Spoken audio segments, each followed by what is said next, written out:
Hi, I'm Steven Rosenblatt, Chief Revenue Officer with Foursquare, and I am here at 2015 Advertising Week with the ARF. Hi, Gail Fugit, President CEO of the Advertising Research Foundation. Day 4, which we're referring to as Day 400 of Advertising Week, yeah, right? feels like it. I know. And this is like both of our swan songs, so let's do like Let's a high do it. five on Yeah, that. cheers. We should have a drink. Yeah, exactly. Well, we kind of do. Cheers. It's a Thursday drink. Steven Rosenblatt, Chief Revenue Officer at Foursquare.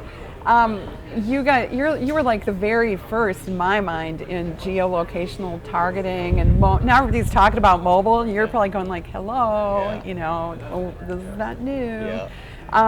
My question is like, just to kind of kick it off, is how does advertising work today? Yeah. And kind of thinking about your background and maybe some of the stuff you've heard on all these panels and. Well, it's funny. I mean, everything is now mobile. That's why, Right? it's like we shouldn't even talk about the mobile panel or the mobile this. It's just the world we live in Yeah. and the content we consume. And so I think there's a couple different ways I think advertisers are trying to get their head around it. I always felt that, location, we talk about location as the new cookie. Location as this, Yeah. because there are no cookies in I like that. mobile. Yeah. Right? Certainly not in app. And so, location is the signal for intent.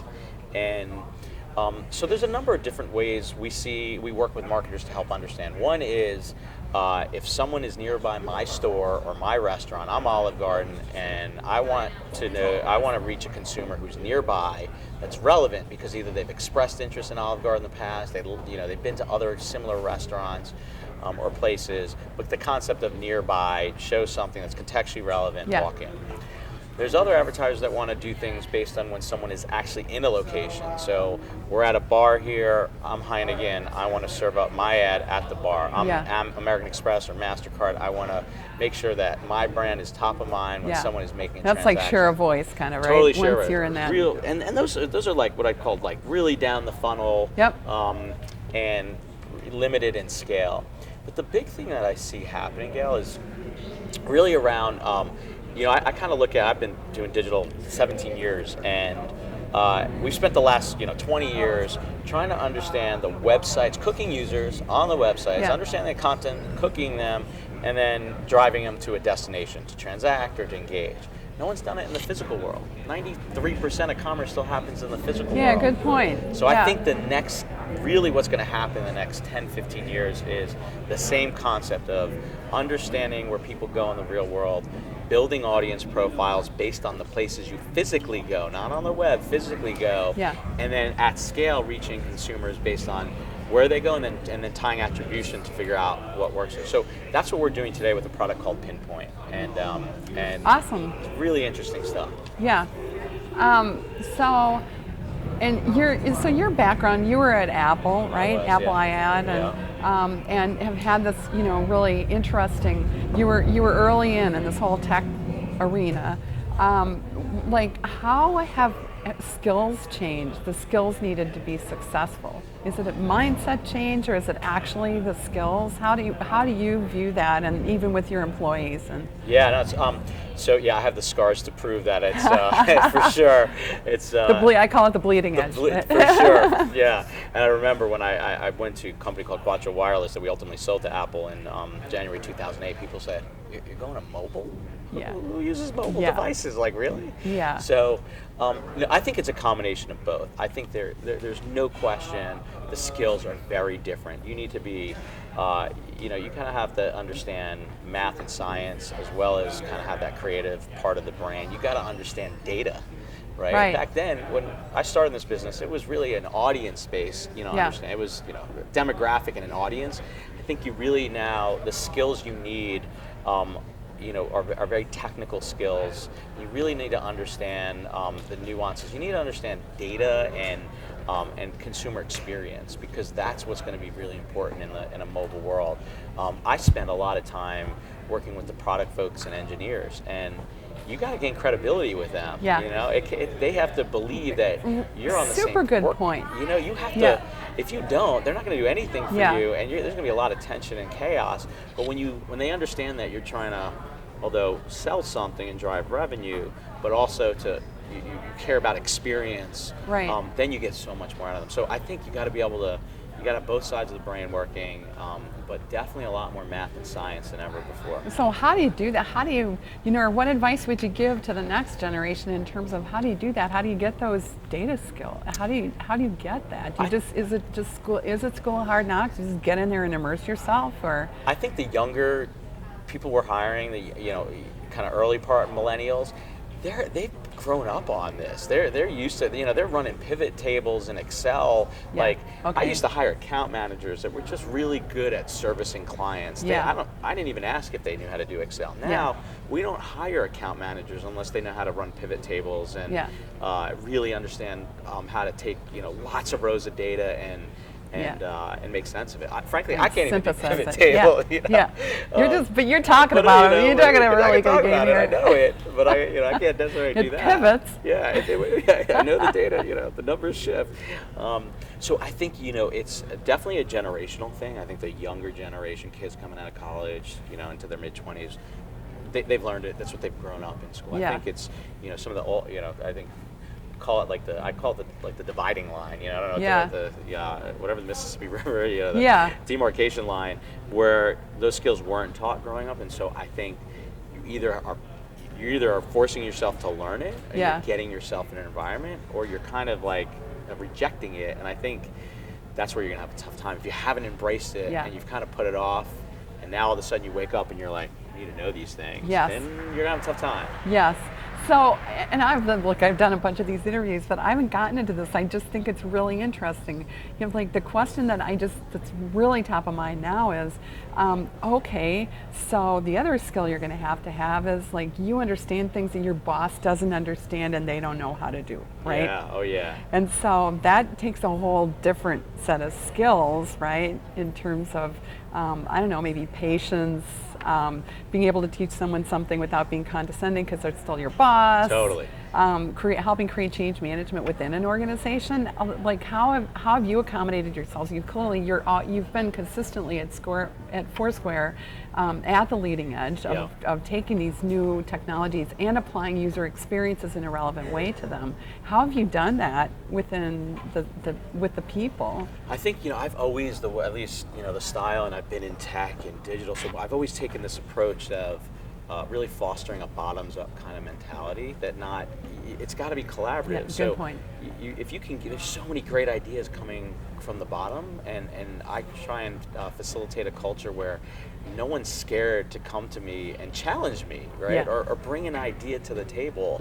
Yeah. I want that to happen. I think old school is pipe down, sit down, and talk when you're speak when you're spoken to. Yeah. And you can't act like certainly the millennial employee will just shut down, right? Yeah. And so I think the way I approach it is very much I'm teaching them skills, and there's certain things that I'm challenging them to bring up and use what they know to help the greater good of the company. Yeah. And as a startup, mature startup, you have to survive anyway. So so that's kind of. You're probably maybe hanging on to that startup culture. Yeah. Say more about that. Are you kind of a startup junkie? Are you when things start to get like mid stage? Are you kind of like?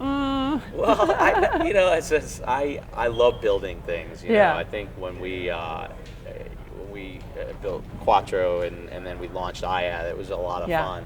I think I like the startup DNA. It doesn't whether you're mid stage, you're a large company. I like when everyone's just has the same kind of common goal, which is let's just get stuff done. Let's work together. We're trying to build something. Let's all do it together. And having that passion. Yeah, I get it. I think that's really the key. Yeah, common bond and an end goal. A lot of talk this week at Ad Week about who in the world is going to come up with good mobile apps. I've heard a lot of examples of fashion magazines having good mobile, decent mobile apps. I'm curious, where do you think the state of the industry is right now in terms of like I know consumers, it's gamification, right? And my husband is playing Scrabble all the time. Yeah. Well, we played like Scrabble on a game board, and he just smoked me, and I'm like, and he goes, "What do you think I've been doing all? What do you think I'm doing all the time? Right. I'm like good at this now, right?" So how do you think companies are doing it, taking the things that consumers are, their actual consumer behavior, right, the experiences they create on mobile, and applying them to apps and business solutions? I think most companies are horrible at it. I think, they Still. terrible at it. Yeah. They have a Seems very... to be the sentiment of the industry right now. It's hard. I would say one of the hardest things in any technology sector right now is building a consumer app that can scale. It's incredibly hard, and so it either needs to do one of two things. It either needs to save time, right? So really be a utility, or waste time. So it either fits into one of those two buckets. Yeah, good point. And it needs. I hadn't thought about it that way. And the other thing too is it really has to be a daily habit, right? If it's not a daily habit, you're just not gonna, you're gonna forget about it. So I think if you're not a daily habit, if you don't fit kind of those core, one of those use cases, it's really hard to be successful, because the discovery part of apps is really challenging, right? And so consumers are going to gravitate to those apps that have the best experience, but those that understand, it's built for the mobile phone, that take into consideration the sensors, the data, context, location, personalization, those type of things. And I think a lot of, especially publishers, media companies, they're building what they built for the web, and then just hoping that it will work on an app. And it just doesn't work. Yeah. Right? Well, we find that in survey research, Yeah. right? It's like, no, look at your survey on the mobile phone. It's not on there, actually, right? You get the scale isn't on the screen, or... I mean, think about your own. I know, I might have 20, 30, 40 apps on my phone, but I primarily use 10 of them, right? Yeah. And so everything else, so it's really, and I saw this, and I had a good bird's eye view into the App Store working at Apple, and seeing I bet you did. Just the landscape, and there's very few apps that get real traction. Well, and it's critically important, because Facebook reported, 2 days ago, 80% of people's time on their mobile phone is on their apps, and the ones that they select. How do you get to be one of those top, a daily habit? I love your kind of, rules of the road, daily habit, or figuring out how to tap something that's a current behavior. And how are there any other tips for getting to be one of those in the top tier of the consumer favorites? Yeah, I mean, there's certain categories too, like games that you're constantly doing, or the daily news, weather, sports kind of thing. But I think it comes down to understanding the consumer experience. So if you really take the time to think about, okay, how is my product going to be used on the phone different from how they're going to use it on the mobile web and desktop web or tablet? What is it about when they have it in their pocket and they're in and out? What can I deliver? The other thing too that's really important is do one thing, right? Just do one thing great. Isn't that just like life advice? That's it. Simple. And any business. Totally. And we learned that, at Foursquare, we wound up splitting our app into Foursquare and Swarm, and we did that because we noticed we had these two distinct use cases. And in mobile, if you notice the top apps, you probably are really doing, even on, I use Facebook all the time, but there's one way I use it. Yeah. Right? I look at the feed, I see what's up, I comment, I every once in a while I'll post content, but there's a lot of other features on Facebook. I don't use them. Yeah. Right? So I do one thing. Yeah. All right, that's great. That's terrific advice. So tell me your story. Yeah. All right, is it mathmen to madmen, madmen to mathmen, pocket protector, always interested in this tech stuff? For me, it's I love. How'd you get into it? So I stumbled into this back in the late '90s. I was in commercial real estate right out of college. Wow. And I was, back then. That was the heyday. Heyday, late '90s, and next thing I know, Boom crash. I'm calling on all these internet startups, because none of them knew what to do with their their office space was the second biggest cost on their balance sheet. And they didn't know what to do. So I was like, I'm going to call these young entrepreneurs, and I got hired by one of them. The company was called Music Vision, a small office in the East Village, and the CEO, his name was Mark Weiss, said to me, he goes, I'd love you. You're great. Why don't you come sell for me? I had no idea what I was getting into. So that was '99. Fast forward, I've been doing it ever since. So no, I think for me it's. I love trying to anticipate where the trends are going and what's happening. The old Wayne Gretzky skate to where the puck's going, not where it is, and anticipating the trends, but hopefully not being too early on the trends. Yeah, right. that's what kind of drives me. And then hard challenges. Like Foursquare was when I came over here 3.5 years ago, it was a hard challenge. I was like, okay, this is gold mine of data. They haven't done anything with it yet, but there's a gold mine here. What could I do with it? And that's like, it kind of gets your brain going. And so that's motivating. That's you. what motivates me. It's kind of like the turnaround situation. It wasn't. No, I wouldn't even say turnaround. It was more like, how do you build a business? Okay. It's like, here's all this growth. Here's this data. Great. How do you put these pieces together? So it's getting on the ramp. That's what I love. I love just figuring out how to, hard. I don't know. Maybe one day I'll just take an easy route, but it's not my I'm DNA. thinking no. Yeah. I'm not thinking that's going to be happening. I don't think so. Coming from the gal who retired for 9 months and right? So I'm thinking, Yeah, it's hard. Sensing that you're going to be doing that. So like we have 1,500 young pros in New York City alone. We have them, across the country and around the world. The question they always ask is, how do you know when to hold and when to fold them, right? Yeah. How do you know?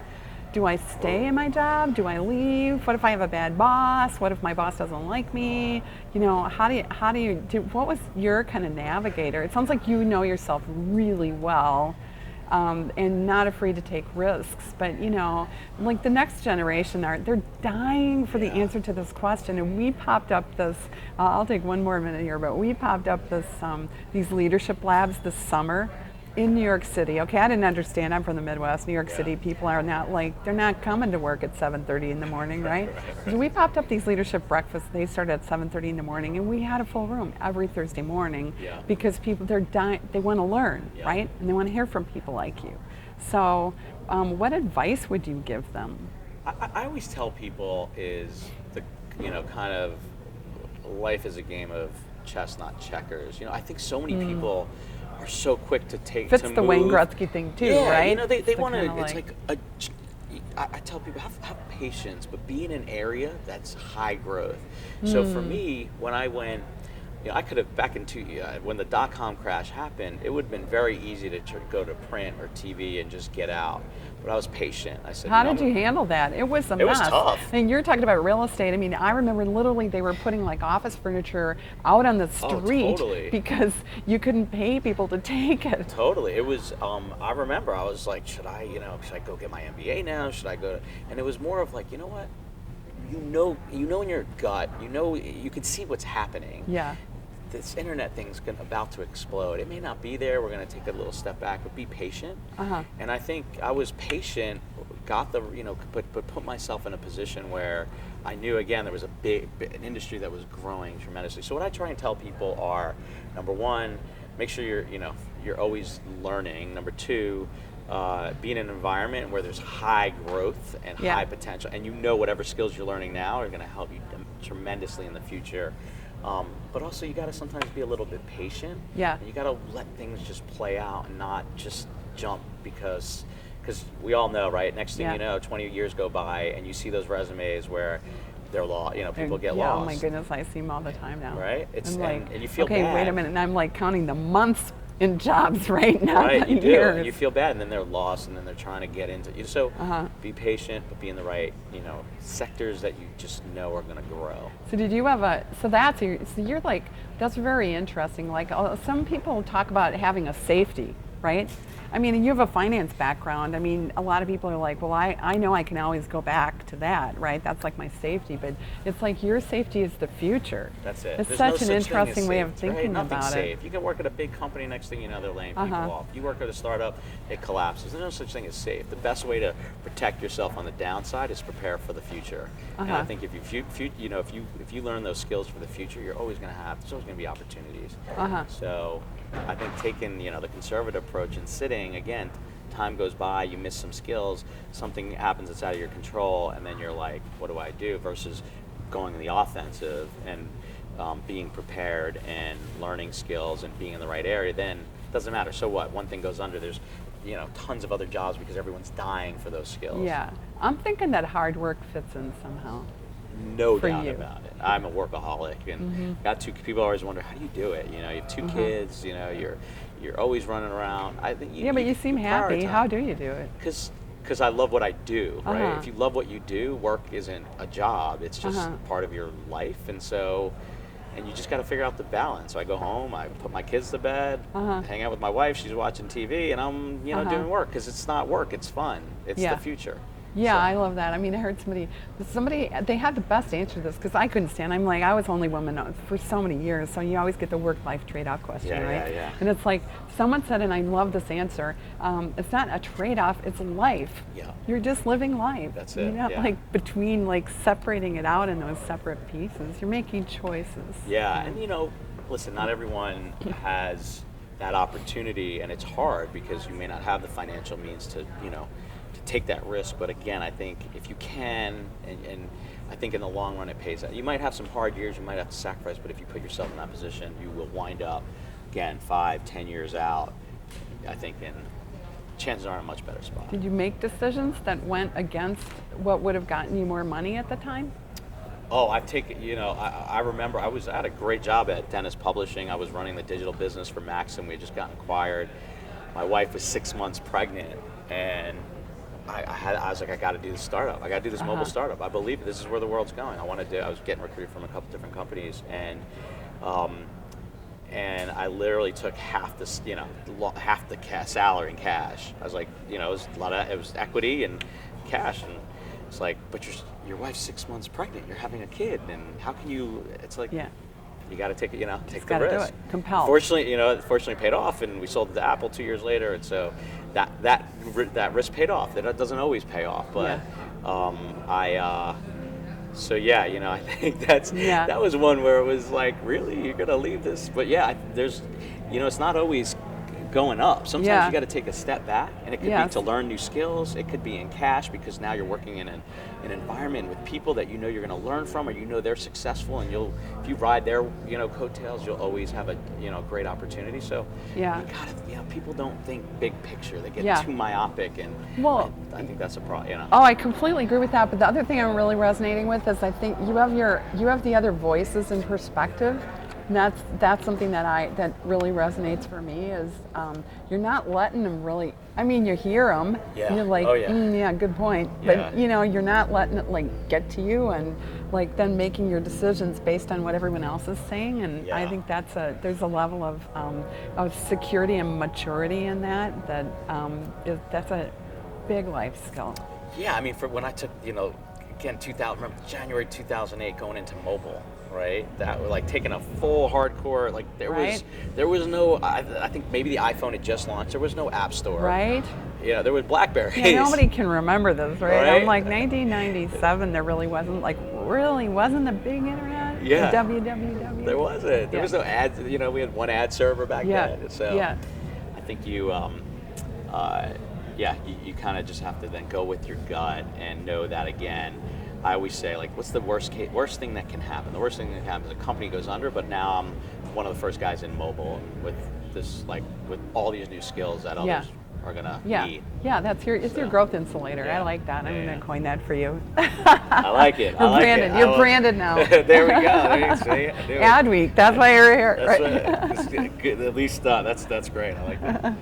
Yeah, I love it. Well, Stephen, thank you so much. Thanks for the time. It's been a blast to talk to you, and happy Ad Week. Here's to 2016. Yes. Look forward to next year and seeing where we are here.